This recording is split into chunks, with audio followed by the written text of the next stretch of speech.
Okay, so if you watch yesterday's stream, I kind of went off in the middle of the night at Lucas Tracy's, as should we say, very, in my opinion, very problematic, vote list. Like it was, deeply, deeply problematic. He's made a new video today talking about um, how everyone else is wrong and how he's correct, which is, you know, they say always lean into an issue and don't. Like this feels a bit. What's the word? Poopy. Like beyond stupid.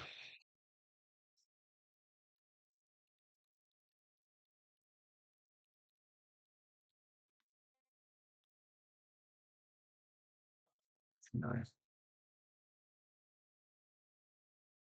mean, everyone's sadly entitled to their opinions, no matter how bloody wrong they are. Like, I can't think. Like, Lucas Tracy, this is context. I watch everybody. Like, in general, I watch all the MMA guys. I value it. You know, I stopped watching Lucas Tracy after my third video of his because I literally cannot stand the man. His voice, like, really makes me want to bash his head in. It's just,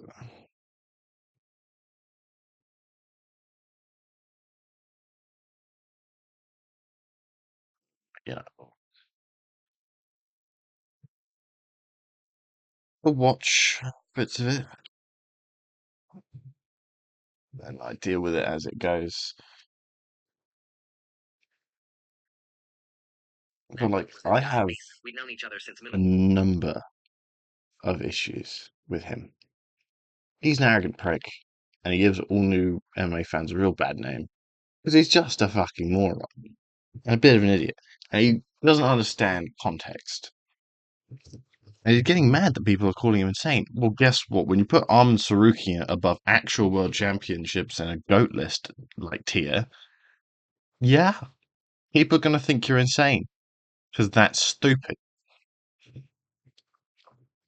Like, that's not even a hot take. If you were not a world champion, you don't deserve to be above world championships in a GOAT list. That doesn't feel like a hot take. GOAT is greatest of all time. You can't be in that conversation if you weren't the greatest of your generation. Not even greatest, just had a belt. And he put Piotr Jan ridiculously high.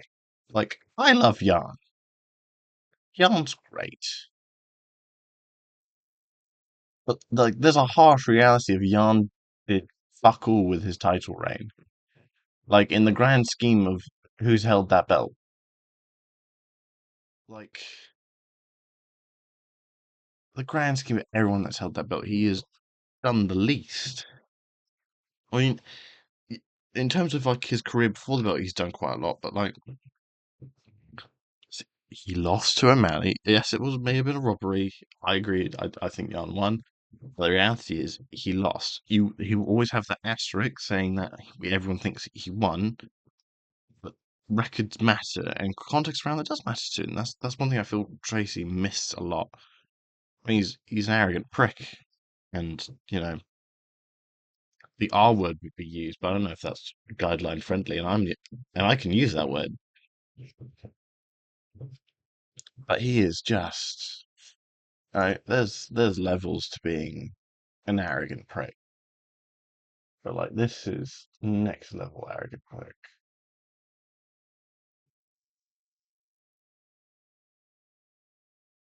So let's bring up his first point. So this is what he's on. He's on saying we are not delusional for counting robberies as wins.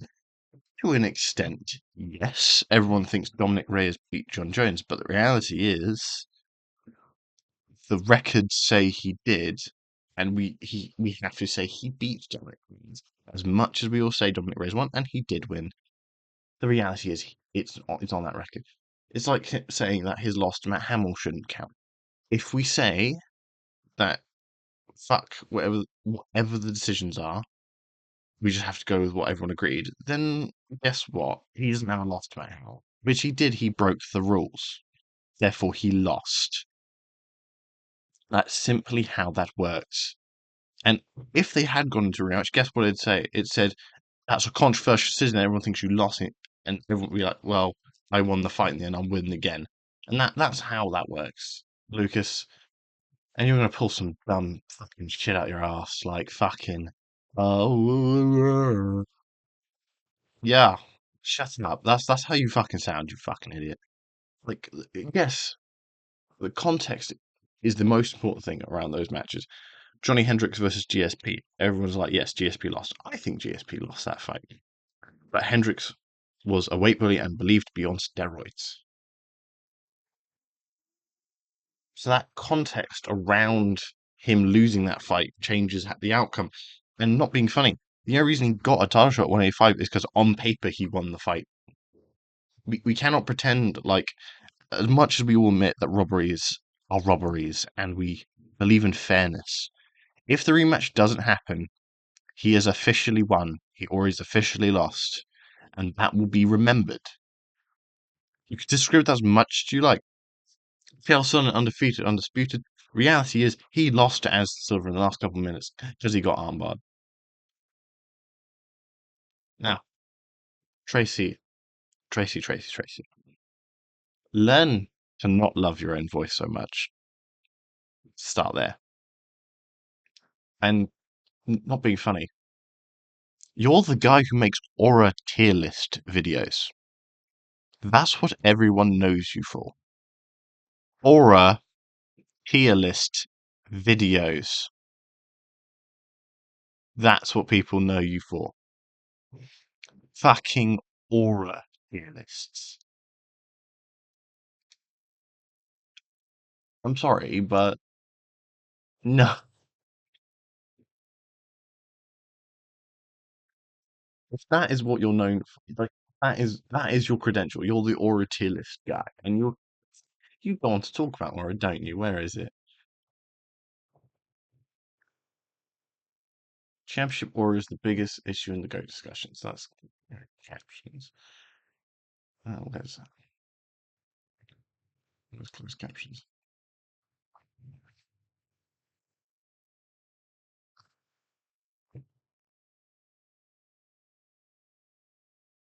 Okay. Let's see. This is championship from 2010s had much easier times. To an extent, yeah, because the overall level of competition was lower. But guess what? Fortunately, it was the same. Chuck Liddell versus Tito Ortiz is the equivalent of a Dominic Reyes versus a John Jones. It was that equivalent. That's a horrible fucking argument. And he goes on to talk about Mighty Mouse's title defenses, R11. And it's like, well, let's start there. He goes on like champions now do not have the opportunity to go on those mass title streaks. They fucking do. They just aren't good at it anymore. Think about how Lito O'Malley fought. After he beat Aljo, what was it? It was 3-4 months to the Cheeto fight, and then didn't fight again till Noche. Pantoja is fighting all the time. Marab is fighting all the time, and they're racking up the silence defenses, and they're on track to beat the records of their division. Makhachev beat the records of his division. He didn't fight as much as he could have. Volk fought more than anyone else, and like it's a stupid ass fucking argument. And the guys they fought were the best in the world at that time. You look at Demetrius Johnson, yeah, there's one or two that weren't the. You could argue they weren't the best, but guess what? They still stayed at number 8, number 6, 10 in the division from then on. Henry Cejudo was losing to those guys, and actually, let's bring this up because Henry Cejudo lost to these guys that you say like weren't good enough to fight DJ. He lost in the beginning. He lost after he lost to DJ and rallied back. And you're going to say that's his best. Like there were so many other people that were so good at DJ4, and that's just purely insulting. Lost, lost twice. It, call it a robbery all you want. He illegally hit Sterling. He broke the rules. If he had sat and eye gouged Sterling, you wouldn't be saying it's a robbery. But just because, look, I agree with knees to ground opponents. I think it's a good rule. I think it's necessary for strikers to have a fair matchup against the grapplers. That's why I like soccer kicks. The reality is, under the rules that they had agreed to compete under, he had completely broken the rules. And I don't know if you've ever been kicked in the head, Tracy, or kneed in the head for that matter. I have. I fucking have. And even when it's not someone doing it hard, if you lean into it, because guess what? Aldo was moving down and got kneed up. It fucking hurts. Especially if it's a surprise, because he was not expecting it, because you know how Aldo does. He plays with those rules. He sits there, he dances. He dances as he holds his ground with his fingers on the floor. That was an illegal knee, and that was fight ending. Like if in one that's the same knee that fucking beat DJ. You're gonna say DJ just quit? Like that's a stupid argument. I hate your Aldo tweet. Aldo had millions of miles on that clock. And an interesting fact about Brazil, between the 70s and the 90s, people were not filling out forms correctly or at all. So when, you know, the young Brazilians went to get driver's licenses and they went to fill out forms, they basically guessed at their ages. So it's believed that most Brazilians, like older Brazilians at this point, are 5 to 10 years off their actual age. So in theory, Aldo is 5 years older than we think he is, and that's that is an actual thing. These things are real, and Aldo had been owning the WEC. He'd been getting awards. He'd been getting awards in the UFC. He'd just been knocked out by Conor McGregor. He bounced back. He had two brutal losses to Max Holloway. That stuff changes you, and that's miles on the clock. Like if you don't think that ages you quicker, and you don't think that makes your prime go away quicker, then that's just ignorant. That's simply ignorant. That is so simply ignorant and insulting to Aldo. Like the amount of wear it can put on you. Like the Fedor example is the best one. He fought all the best heavyweights in the world while they're all on roids. Went to other organizations where we do drug testing was kind of a thing, but also not really. And he started losing. He'd also been in some of the craziest wars. He'd been suplexed on his head, and and he continued to be competitive up till he was 47 years old. He fought Ryan Bader, and you make the arguments Ryan Bader's not that good. Guess what? He was still ranked in the top 10 of the UFC light heavyweight division, and then he went and owned the light heavyweight division and heavyweight division of Bellator. Light heavyweight he lost early, but then he owned Bellator's heavyweight division. And Fedor was still putting competitive fights. Fedor was undoubtedly past his best by that point. 33, he was past his best because he'd been fighting since he was what? He'd been in Pride since he was 24. 24, going to war with these people. The Pride Grand Prix. We look at Mark Hunt and we say, oh, he'd had a million miles on the clock by that point when he got to the UFC. Yeah, can you not say the same about Fedor and all that lot? Vanderlei. We know the amount of miles he put on the clock shortened his career. We know the lack of roid shortened his career. That's a stupid argument. DJ is my goat. I do not argue when people put him at like between 1 and 6 because I understand that the lighter weight classes are the most competitive. They are the most skilled. And say, let's not forget, Kaya Sakura came over and gave Pantoja a legitimate challenge. Yeah, Pantoja won quite handily. He was a genuine puzzle for Pantoja. And let's look at the context of Kaya Sakura winning that. Kaya Sakura beat, it might have been him. Might have been someone else, I can't remember. He left the UFC as well and went to own Ryzen and Bellator at the same time at that weight class. Actually, weight class up to their flyweight is 135 over there. That's also a point for Kaya Sakura. He was cutting an extra 10 pounds he'd never cut before in his life. Just saying. Just saying. So we know these guys are on their level. We know they're good. And we saw him win. We saw him lose to those guys in this division. It's just stupid. You're the aura guy. Stop making it about aura. Stop. We will count Jan vs. Aldo 1 as a win for Jan. Let's see. Aljo beat him. Count the first one as a robbery all you want. He beat him in the rematch, and then got the most title defenses in history.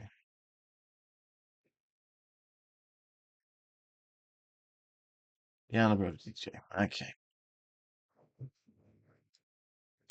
Jinsu Strong. That's not proving shit. Let's see. So PTM versus Jose Aldo.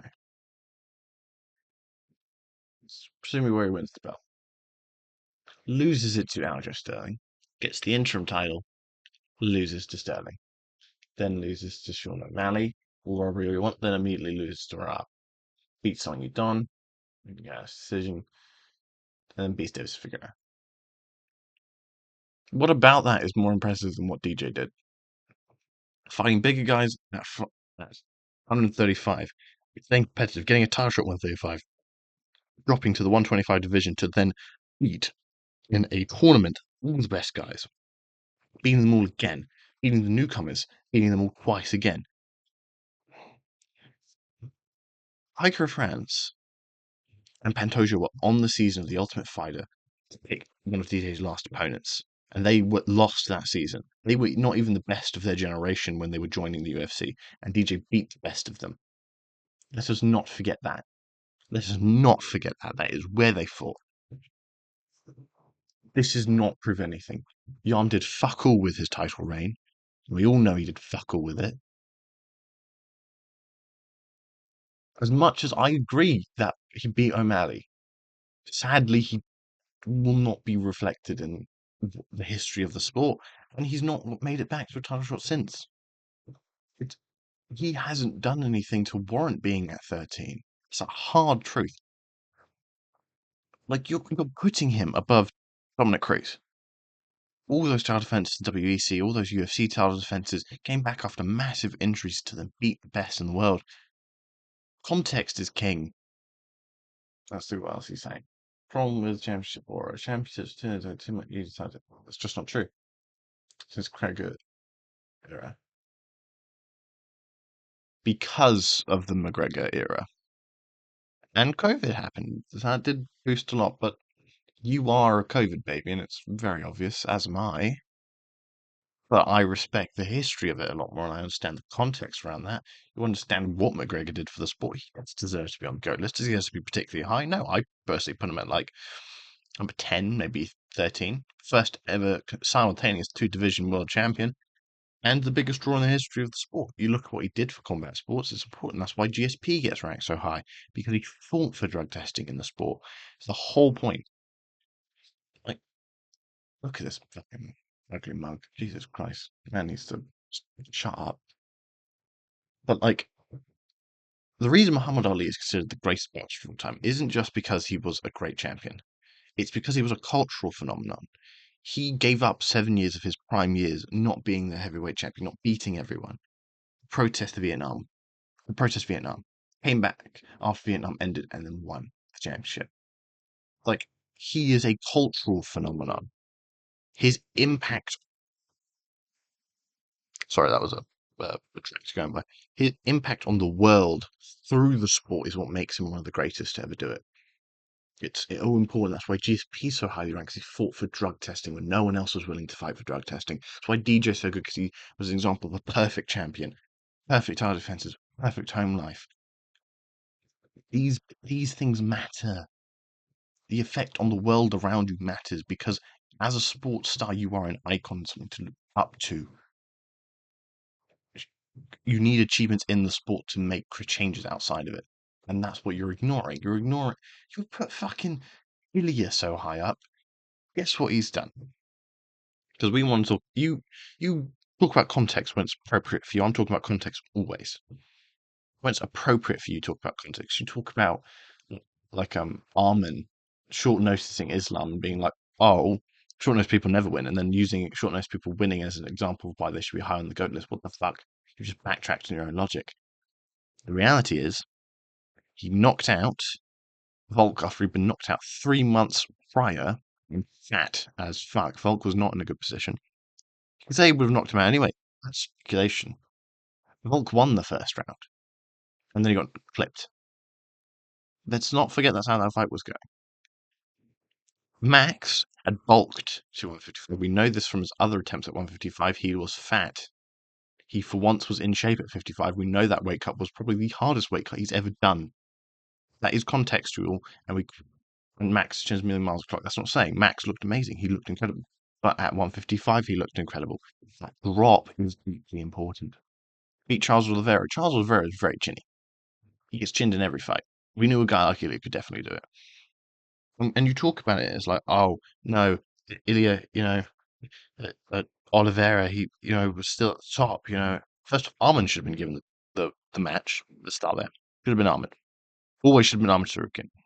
Two, we adjust to watch Oliveira nearly get to sleep by Chandler, an old Chandler, and this is something that also annoys me about you, Tracy, and a couple other of the MMA guys. What the fuck is with this weird backpedaling on fucking Oliveira and Chandler? Oliveira beat him the first time. In the second fight, he couldn't finish Chandler. He couldn't finish him, and Chandler cracked him in the back of the headshots. Be damned, he could have got Charles several times, and you're going to pretend like that earned Charles a shot.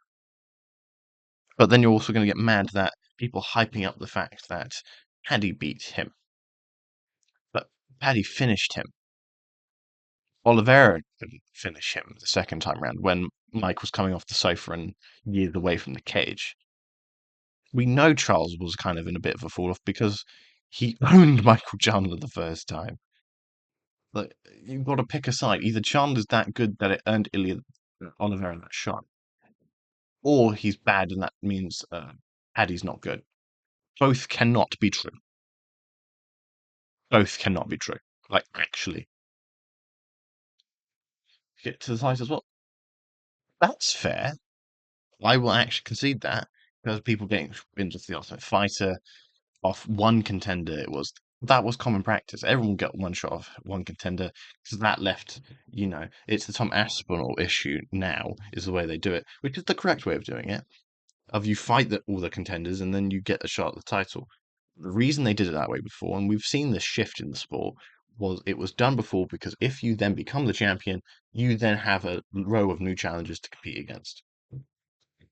That's a shoestring argument on both ends of our spectrum. I'll give you that. And harder champions have not accepted because competition has got stiffer. It's harder for champ. No, no, that's proportionally. It's not true. That's just not how it's not how that works. You can't sit there and say, "Oh, Chuck Liddell's title reign means nothing because the guy is just so good now." But no, at the time they were the best in the world. They were at it. It's on a graph. The levels got better, but at the time that was the tip top level. No one ever seen anything better, and he was the best, and that matters. That context around that environment matters. And that's not to pretend Anderson Silva didn't stick around and was losing, but he was putting competitive fights. It's like Israel Sandler was weirdly competitive. These older guys can be competitive. Let's not pretend John Jones hasn't been relatively competitive. The Roy Chi is. Daniel Cormier was relatively competitive in his older age, but of course the back surgery happened, and oof, poor Daniel. Poeton. Hearing out the place of Poeton, people get mad at him losing to Ankalaev. We all knew he was going to lose to Ankalaev. He's an old man. People say he's out of prime. No, he's not. His prime was in kickboxing. He was fast and semi-truck. Like, you watch his glory events, he's flying around. Oh my God, he's shockingly quick for a big guy. Shockingly quick. And ever since he got to UFC, we've just watched him get slower and slower and slower. He's old. He's an old man. He's not in his prime. He's not in the best shape he's ever been in his life. That's just not fucking true. He is an impeccable athlete, and that has let him hold on for as long as he had. He is part of the older generation of combat sports athletes. That is a fact. And if you do not think that, then that's just simply you ignoring the existence of time and just years. There is much different conversation. I think, again, contextually, like if you look at it at a graph, I don't think that's actually true. But hypothetically, let's say because they are, I think there's more of the best guys in the world. I think you can make that argument. I think more of them have that technical understanding. Like welterweight at the moment, all those top contenders, all of them can beat each other, and they're all really good. But we welterweight had a big dry spell where the best contender was Kobe Covington for the whole time. Everyone else was horseshit, and they were being beat by a 36-year-old Jorge Masvidal, who in his prime years was losing at lightweight. People forget that Masvidal's a lightweight. Everyone says he's a really big welterweight. He's really not. He was never a big welterweight. It's like saying Gilbert Burns is a big welterweight. Both guys fought lightweight. Like the, the competition, like when Usman was in charge, the competition was not as stiff. When GSP was at top, competition was really, really stiff, and they were all really good top contenders. It comes and goes in weight, so that's not a solid argument. So fuck you, Tracy. You're just stupid, aren't you, mate? Oh, he's just yapping. Oh my god, why are you glazing Peter Yan, man? Why are you glazing Arman Sarukian? What is he got daddy's fucking gold bar shoved right up your rectum? And you're liking him. Oh. That's what it feels like, mate. Okay, well, finally, a different look. What on earth are you on about? We are not delusional for county robberies. Oh my lord. Yes, Armand beat Gamrot. Oh well. Guess what? Neither one of them's ever touched a belt in their life. No reason Dustin gets brought in the conversation of the greatest of time because he is the greatest fighter to never hold a belt, his weight class. Because he beat basically literally every other goddamn champion except the three that were the best in the world. He beat every single other champion. He was killing at featherweight, he killed at lightweight. Um, he beat every other champ. That's why Dustin gets brought up in that conversation because he was just. We know at literally any other point in lightweight history, he is in charge. Like that's not a thing. Arman's best win is, Oliveira, which is a very good win.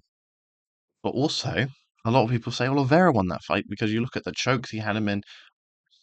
It's scoring system an issue. He brings up scoring system in this video, and it's like, oh no, the 10-point muster system is subjective because it's a damage based scoring system. 10 pitter patter shots to one hard shot. Technically, the one hard shot's more effective. It's still volume damage. Like, and then the chokes are a whole other different thing because it doesn't really work in a damaging criteria because the choke isn't inherently damaging if you don't get the finish. It's it's tricky. You need to be, and it's like he said, like judges can't give two different answers to a round and have both be correct. Yes, you can. It's called a draw. Because how the 10-point must work, you're not technically supposed to give 10-10 rounds or 10 or 9-9 rounds. You're not technically supposed to give draws. You're supposed to give it to someone. I tend not to if it's genuinely a really close match. I try to because that's how the rules work. But if you have a draw round, you can have two judges give it to two different people because they like one guy got a takedown and he thought that was more effective than the three extra punches the other guy landed. So your argument doesn't work. Stop with the almond glazing. Jesus Christ, get his gold bar out of your fucking asshole.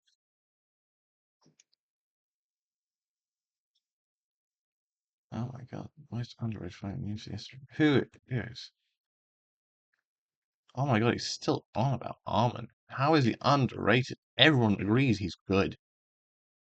Everyone agrees he's good. No one's saying he's not good. But like in his original fucking video, he says Armin's the greatest fighter to never hold a belt. That's implying he's bloody fought for the belt, which he's never done. It's never been close, actually. Like, actually. It, it's, it's such. I can't believe I'm sat here getting angry with this man. His argument's bollocks. Let's not be funny. I don't actually count Anderson Silva in the greatest all time because he popped for roids. I don't count John Jones either. Just an interesting tidbit I want to give. How can you put Jan?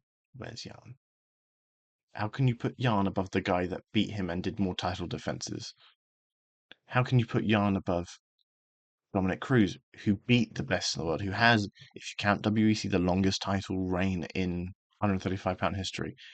How can you put just Gaethje on the list? He won the interim belt against Tony Ferguson, which he shouldn't have fought for, and Tony Ferguson had been training for Khabib, a wrestler, and Tony was winning the damn fucking fight. If you want to bring the robberies thing and you want to bring in statistics here, Frankie Edgar, I actually kind of can agree with Frankie Edgar's place. I'm actually not too mad about. I would agree at Figgy's place. What did Figgy do? He steamrolled the division as a guy who could struggle to make weight and failed at his first attempt to win the belt because he was, what was he? He was 5 pounds overweight, 7 pounds overweight, and you know didn't win the belt his first time, and then won the belt, and then lost it to Moreno. DDP does not deserve to be here right now. I think he will be.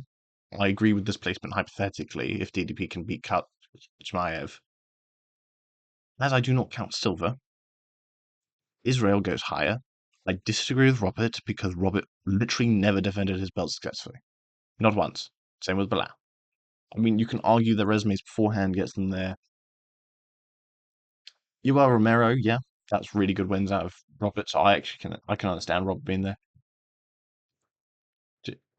Lost to JDM, beat Tom Brady. Is it Tom Brady? No, that's the football player. Brain's not braining. Beat Leon Edwards, not being funny. Leon Edwards, horse shit. I love Leon. I'm British. I fucking love Leon. But Usman was beating him. Got the head kicks. That's a legitimate win. Doesn't take him from the Usman spot. That's just a fact. That's how that works. But then, Usman was 6 months later, and what do they say? What do they say after someone's been knocked out? 6 months to a year of doing nothing. Usman went straight into a training camp to get back at Ricky. And his knees were destroyed and hadn't had a break. Let's not pretend that context doesn't fucking exist. Let's not pretend that. And then, he beats Colby Covington coming off the sofa, no wins other than Jorge Masvidal.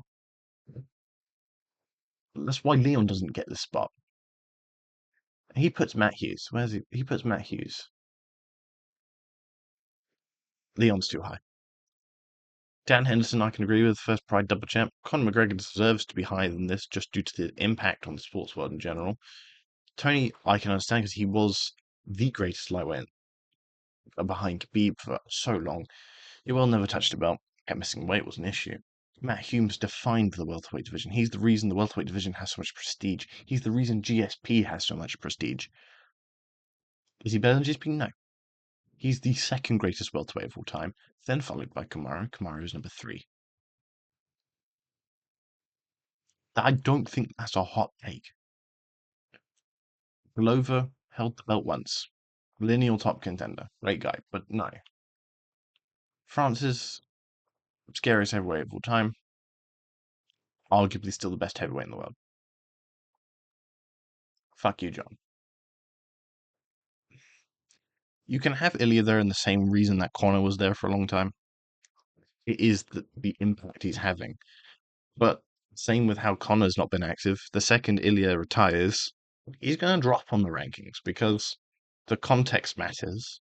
And he defended 145 once, then immediately fought for double champ, beat someone who didn't deserve to be in there, and had it. So I don't really put any through that high because his 135 win was very good. But his defense against Dominic Cruz, I do count that because Dominic Cruz has got so much experience coming off of the sofa.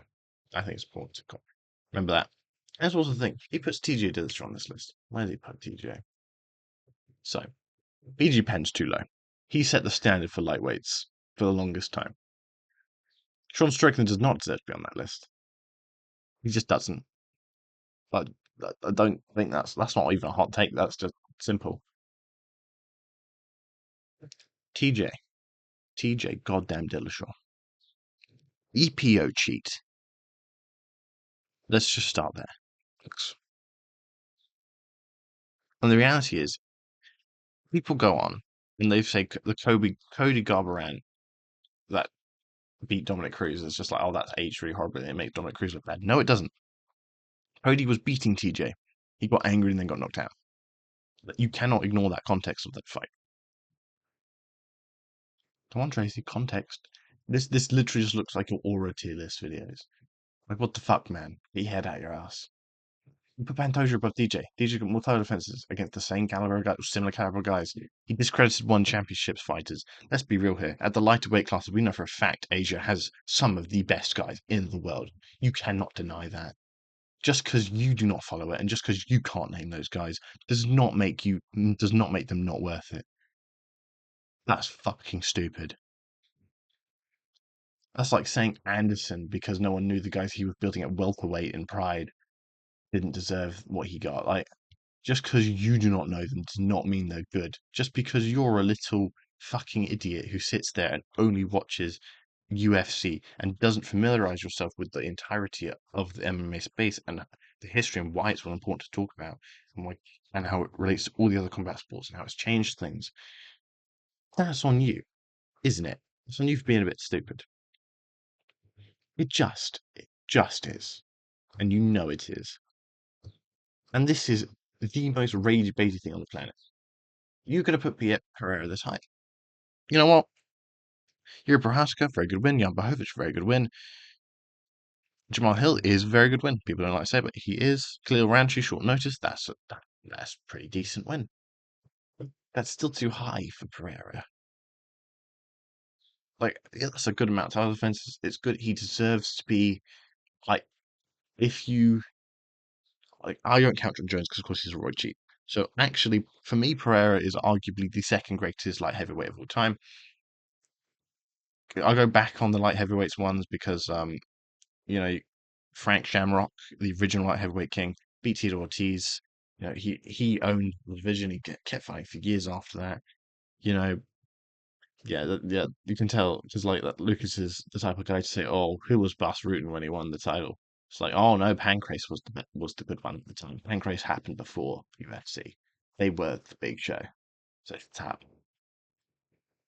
But so like for me, Frank Shamrock is still arguably the greatest light heavyweight of all time because he did it first. He set the standard that everyone strived to beat, and people didn't for a long time. You can, and then Chuck Liddell is super important to the history of that division, and so is Tito Ortiz is super important to the history of that division. You can argue Tito as well if you do not include John Jones, which I do not because he popped for roids. It comes down to those four. It kind of does. And Alex has an argument for being the best, so it's I'm less mad about the Alex thing. Putting him over Aldo is a crime. Let's start there. Fedor. I think there's enough people now you can argue Fedor's placement. But you look at the people that you're putting in front of him. Arman fucking Sarukian. Not being funny. Stipe is the most successful heavyweight of all time. But just so he beat DC after his back surgery, and DC should have retired. And we all know he should have. Let's not pretend like DC was in a good place. Let's not pretend that he roided Alistair Overeem for a title, for a defense. He beat Verdum. Where's Verdum? He beat Verdum for the belt. Then he beat Francis Ngannou as well. Then he got knocked the fuck out by Francis Ngannou. I think Stipe is vastly overhyped. I think you look at the caliber of the heavyweights that came before him. You look at your Cardio Cain Velasquez's, because even by your own logic, Cardio Cain Velasquez, where the fuck is Kane? No one's pointed this out yet. Where is Kane? Where is Kane? You have him and no. Where's Kane? Where is Kane? That's all I have to say to that. Got Shogun in there. That's fair. Pride, like middleweight GP finalist. Held the UFC belt for a bit. That's not super strong resume in the grand scheme of a lot of these other guys. Not these guys. Like you're missing a lot. Why is he below Dan Henderson? Dan Henderson left when Pride got consumed. He was the welterweight champion at the time and the middleweight championship. Same time, he was the first double champ in MMA history. And you're going to put him below Shogun? Really? While they were in the same division, who had the belts? It's just missing so much. But fuck you, Lucas. Fuck you. And stop being insane. Should have turned that image off. Sorry, that was just from last night. But you're fucking stupid. And grow a pair and stop rage baiting people. And actually think before you speak. Or just stop speaking. That would make my life a lot nicer. Because I just dislike you so very much. You fill me with anger, and I want nothing more than for your mouth to be wide shut. Like, actually bother. Actually bother to care about the context behind what you're saying. Bother to care about why people are going to take offense to you putting arm in there. Don't just insult people by saying, "Oh, you're all fucking stupid," because this is what I think. And like you brought up Armin beating whoever the fuck he robbery lost to, Ritesh Gamrot. Okay, you're saying it like beating Gamrot makes him the greatest of all time. It's a good win. That's about it. Like, can't even think of an example. Like, I literally can't of where that's even an argument. You just made no sense. You just seem like an arrogant fuck who doesn't actually know what he's talking about. And you've gone at this audience, and you're the aura tier list guy. All you do is you sit there and go, "Oh, he's got more aura." You sound like a fucking 12-year-old. And what are you, 22? You sound 12. Like, what the actual fuck? I love this shit. I do. I understand there's something wrong with all of us. Like this shit. There's something wrong with us. I've been head kicked. I've been kicked in the leg. I've been punched in the body. I spent my whole martial arts career fighting people bigger than me. When I say career, I trained. I I was the smallest guy there. I was the youngest guy there. I was getting my crap beaten out of me. Second, people my size got there. I was winning because I had to get good faster. I have taken the hits. And when a big guy hits you, even if it's not meant to hurt you, it's going to fucking hurt. And a lot of the arguments you make is ignoring what it's actually like to be in there. I haven't even been in there properly. I've just been in the training rooms and I've been hit hard and I've been smacked against brick walls and and I can recognize the fact that I'm nowhere near what those guys have put up with, and it's just it's disrespectful to even say some of the things you say about these people. The shit you said about Fedor specifically, stuff you said about Aldo, glazing you fucking do with Armin. Can you get his fucking gold brick bars out of your fucking asshole? Armin is great. I actually really enjoy Armin Sarukian. I quite enjoy him. He's the best. I would argue he's currently the best lightweight on the roster. Islam's not a lightweight right now, he's a welterweight. I think he should have fought Ilya. I think he beat Ilya. I think he wrestle fucks Ilya. Because while Ilya is a wrestler, he did run away from Charles on the ground. He got the crucifix and ran away. So he knew his best shot was knocking Ilya out. Armin stay on the ground with Ilya. And that's a big deal. And, with Oliveira even. That's a big deal. Go back to making your aura tier lists. Stop with this crap. Recognize you are rage baiting. If every single human on the planet is disagreeing with you, and they're coming up with genuine arguments to disagree with you that you cannot put away. I've watched your videos. Your arguments do not make good enough sense. And if you don't want to shut up, fuck it. We'll get on a podcast and we'll go at this like civilized human beings. Because I'm swearing at you right now because, of course, I can. This is my show. I can do what I like. Or, better yet, because I want beef with you because I just genuinely really hate you. We'll fucking fight. Winner gets to decide who's right. We'll do that. Fight Emre Guru. That'd be more entertaining. Emre Guru is just going to pick you up, throw you. But the actual, not a single member of the UFC community or MMA community even agrees with you. JT, JG2 doesn't agree with you. And JG2 sits to make fun of you, and he's another English prick who just does what the fuck he wants. Go England. Go for English pricks. I think you just need to backpedal and go, look, guys, this was my opinion. I see you'll think I'm wrong. And you just fix calmly, be like, or just admit that you, you rest your list. Actually, you can make it arguable because goat lists are subjective. A lot of your list, you could just be like, this is my opinion, this is why. And I can't argue with it. I disagree with a lot of it, and I get emotional about this stuff because it matters very deeply to me. The only reason that I'm so angry, I feel the need to do this, is not the things you said about Aldo, it's not the things you said about Fedor. While those did annoy me, I could live with them. It's the where you put fucking Armin Sarukian, it's where you put Dustin Zampara, it's where you put some of these people that beat your other guys and have taken their legacies. Why is Aljo below Jan? Why is Jan so high? And that'll be funny. Islam is a fine goat. You can have him as the top of sport. I personally don't think he's done enough for that yet. I don't. Demetrius Johnson's my goat. So I value title defenses. I value level of competition. I value level of skill. I his cross promotion dominance against the only other viable promotion of lightweights. Yeah, it's really impressive. I can forgive all that. I can forgive people having John Jones to go. It's just what on earth with some of those. All you have to do is go, you know what, I was wrong. I just want to troll you a bit. Just be like, this is my actual goat list, and just move a few people. That's all you got to do. That's all you have to do. No, you've pissed me off so deeply. Literally, so angry. You've made me so angry. I don't watch your stuff anyway. The only reason I knew you did this is because literally the entire MA world blew up at you. I avoid your content. This is not what I am insulting you, but this is not an attempt to insult you. I just do not enjoy your style. That's nothing against you personally. I just don't. I can't listen to you.